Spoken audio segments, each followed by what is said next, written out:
এই নাও চা। বাবা, অনেকদিন পর তোর হাতে চা খাবো। ইচ্ছে তো করে বলো, কিন্তু সময় পাই কোথায়। হ্যাঁ, সেটা অবশ্য ঠিক। ঠিক আছে, মাঝে সাঝে দিলেই হবে। বিস্কুট। হ্যাঁ, আমার আবার চা যতক্ষণ থাকবে বিস্কুট ততক্ষণ চলবে।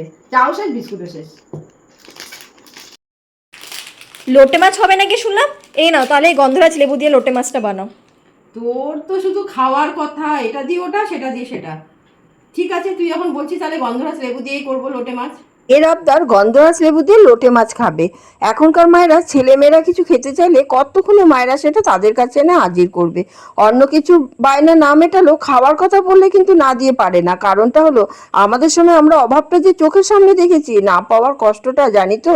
যাই হোক, অনেক কিছু বলে ফেললাম। প্রথমে লোটে মাছগুলো ধুয়ে জল ঝরাতে দেবো। এরপর লোটে মাছে পেঁয়াজ কুচি, টমেটো কুচি, রসুন কুচি, আদা বাটা, লবণ, হলুদ, লঙ্কার গুঁড়ো, সর্ষে তেল দিয়ে মাখিয়ে কিছুক্ষণ রেখে দেবো। এরপর কড়াইতে তেল গরম করে লোটে মাছগুলো দিয়ে দেবো। আস্তে করে একবার নাড়িয়ে দেবো।